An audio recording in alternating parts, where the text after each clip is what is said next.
Dire que Shingeki no Kyojin est une œuvre majeure du monde du manga et de l'animation japonaise de ces dernières années serait un doux euphémisme. Depuis sa parution en manga en 2009 et depuis son adaptation en animé en 2013, l'œuvre qu'est SNK a connu une croissance de popularité exponentielle. Toutefois, malgré le succès fulgurant du manga et de la série animée, l'attaque des Titans a fait l'objet de plusieurs polémiques et la vie d'Isayama, son auteur, n'a pas été de tout repos. Pour X ou Y raison, SNK a fort été critiqué et des scandales se sont créés autour de cette œuvre majeure de cette décennie, parfois allant même jusqu'à des menaces de mort dans la boîte aux lettres d'Isayama. Pour la passion de SNK et au nom du grand Sasageyo, je vous propose que l'on voit ensemble 4 polémiques autour du manga et de l'anime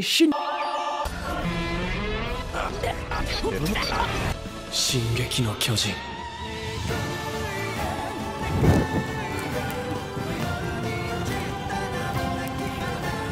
Le cas Pixis. Vous n'êtes pas sans savoir que SNK c'est une histoire de guerre, et le problème ici c'est que Isayama, l'auteur, a fait pas mal de parallèles gênants entre l'univers de SNK et notre réalité. En effet, Isayama a admis que le personnage du général Dot Pixis s'était fortement inspiré du général japonais Akiyama Yoshifuru, qui a servi dans l'armée impériale japonaise de 1916 à 1923. Au Japon, cet homme est considéré comme un héros de guerre, et Isayama a admis lors d'une interview qu'il l'avait trouvé remarquable pour les actes qu'il avait faits durant la première guerre sino-japonaise. Sauf que le gars a été tenu responsable par la suite d'innombrables atrocités contre la Corée et la Chine pendant l'occupation japonaise de cette époque. Les Japonais, pendant leur occupation en Corée et en Chine, ont tué d'innombrables citoyens, ça se compte en dizaines, voire même en centaines de milliers de personnes, sans compter toutes les filles qu'ils ont kidnappées pour les utiliser littéralement comme objets. Bien que le fait de s'inspirer de personnages historiques pour créer ces personnages soit une pratique relativement banale et pouvant aider à appuyer certains propos, le fait qu'Isayama vante ses mérites et s'en inspire pour un personnage se trouvant aux côtés des protagonistes n'a pas plu à une partie de la communauté fan d'SNK, à commencer bien évidemment par les principaux concernés, les Coréens et les Chinois. Suite à cette affaire, Isayama s'est fait lyncher sur les réseaux sociaux et a même reçu plusieurs menaces de mort. En bref, ça a littéralement été beaucoup trop loin. Assez triste lorsqu'on sait qu'ils auraient pu clairement mettre leur temps à profit pour faire d'autres choses bien plus intelligentes, comme par exemple liker cette vidéo, s'abonner à ma chaîne et activer les notifications. Je sais pas ce que vous en pensez. Banni en Chine.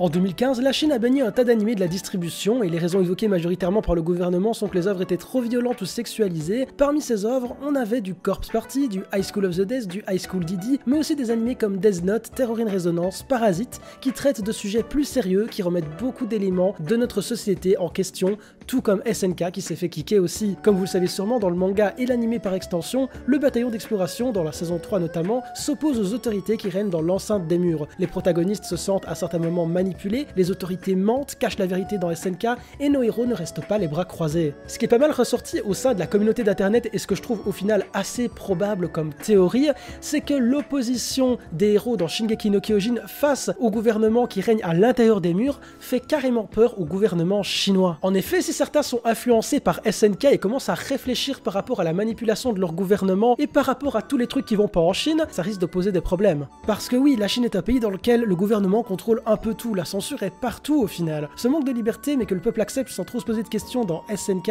tant qu'ils ont une certaine sécurité entre guillemets dans l'enceinte des murs, c'est un peu une situation très similaire à la Chine. De ce que j'ai pu comprendre, les habitants chinois à l'heure actuelle, ou du moins pour la classe moyenne et la classe aisée, ils ont un niveau de vie bien supérieur à celui de leurs ancêtres, mais ça implique de laisser gérer le gouvernement pour un petit peu tout et donc de faire une croix sur une certaine liberté. Et c'est pour ces similitudes avec la société dépeignée dans SNK que la Chine a interdit la diffusion de Attack on Titan.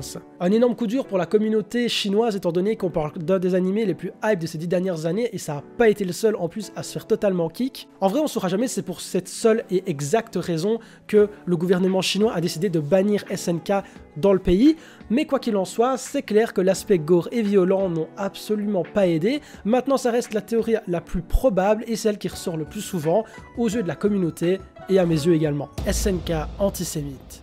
Dans Shingeki no Kyojin, on retrouve beaucoup de similitudes avec la Seconde Guerre mondiale et notamment sur la façon dont a été traités les juifs durant la période d'occupation allemande. La similitude la plus flagrante concerne l'analogie que l'on peut faire entre le peuple eldien et le peuple juif. En effet, les eldiens sous la domination mare seront traités comme des moins que rien, isolés dans des ghettos, ils seront vus comme des monstres, comme une menace et porteront même un brassard sur lequel un motif en forme d'étoile sera dessiné.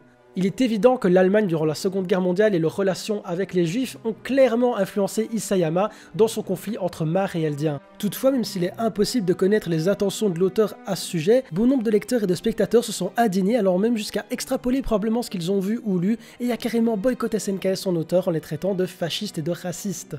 Je pense qu'Isayama a pris cette situation et cette période historique pour justement appuyer ses propos et se servir de référence afin que ça parle à absolument tout le monde, parce que qui n'a jamais entendu parler de l'Allemagne nazie et du conflit avec les Juifs durant la Deuxième Guerre mondiale? Ah putain, shit, la démonétisation. Cet exemple a probablement été set-up par l'auteur afin d'appuyer ses propos et pour nous montrer que ce qui se passe dans SNK, ce qui a beau être de la fiction, ça s'est bel et bien passé dans notre réalité. Je trouve ça triste d'avoir fait tant de fois sur de simples hypothèses et extrapolations et d'avoir été jusqu'à insulter Isayama et boycott l'anime et le manga, mais ça prouve que tout le monde interprète ce qu'il voit différemment et qu'il faut faire particulièrement attention à ce que l'on véhicule, peu importe le contexte et peu importe à qui on s'adresse. Changement de studio. Naturellement, lorsqu'un animé change de studio, ça fait parler. Déjà, lorsqu'on a l'info, on commence à avoir pas mal de craintes, et dès que l'animé sort, on compare avec le studio précédent et le studio actuel. Et particulièrement lorsque le changement de studio s'opère sur un des animés les plus populaires au monde, si brutalement après 3 saisons. Vous le savez et vous l'avez remarqué, lors de votre visionnage de la saison 4, l'animation dans l'adaptation animée est fort différente puisque c'est le studio MAPPA qui a repris l'animé jusqu'alors réalisé par le studio 8. Pour un des animés, comme j'ai dit, les plus populaires au monde, autant vous dire que la pression qui pèse sur les épaules des animateurs est titanesque. Actuellement, le changement de direction divise les foules. Beaucoup se plaignent de l'animation en 3D des Titans, beaucoup regrettent le studio 8, même si MAPPA fait un travail remarquable, alors qu'ils sont actuellement débordés puisqu'ils travaillent également sur Jujutsu Kaisen et sur de nombreuses prochaines productions. La raison du changement de studio est floue, car lorsqu'on demande aux principaux concernés, la pression et le temps devant être investis pour la réalisation de la dernière saison étant monumentaux, 8 a voulu refiler cette saison finale à un autre studio et seul MAPPA a accepté cette lourde tâche malgré leur planning fort chargé. Donc même si ce changement de studio a entraîné de la déception chez pas mal de fans, il n'y a qu'à voir sur Twitter sincèrement les réactions pour voir une vague de déception et une vague de haine même parfois envers le studio MAPPA. Dites-vous que s'il n'était pas là, vous n'auriez peut-être pas eu cette saison finale d'SNK avant un bon gros moment. Et je trouve à titre personnel que la saison 4 d'SNK en termes de réalisation est véritablement à saluer. Et voilà, c'est la fin de cette vidéo, j'espère sincèrement qu'elle vous aura plu. J'avais vraiment envie de parler de Shingeki no Kyojin étant donné que je suis totalement dans la hype, j'ai pour ainsi dire jamais été autant hypé par SNK de toute ma vie avec cette dernière saison, j'ai vraiment envie de savoir comment ça va se terminer. Du coup j'avais envie de faire une vidéo par rapport à SNK sans forcément donner mon avis avant que la dernière saison soit totalement terminée. J'ai eu cette idée en baladant sur Twitter en voyant pas mal de gens qui rageaient sur un tas d'aspects différents d'SNK. J'ai donc décidé de retracer les quelques grosses polémiques qu'il y avait eu sur le manga et l'anime durant ces quelques dernières années. Si vous en avez d'autres, n'hésitez pas à m'en faire part, mais surtout à réagir à celles que je vous ai proposées dans cette vidéo. J'ai hâte de voir vos avis, parce que concrètement, je vous ai très brièvement donné les miens. Je n'étais pas trop là pour ça, mais j'ai pas pu m'en empêcher à certains moments. Quoi qu'il en soit, j'attends vos retours dans les commentaires. N'hésitez pas également à liker, à me rejoindre sur les réseaux sociaux, à partager la vidéo et à vous abonner si ce n'est pas déjà fait. Et moi, je vous souhaite une bonne journée, une bonne soirée. Ciao!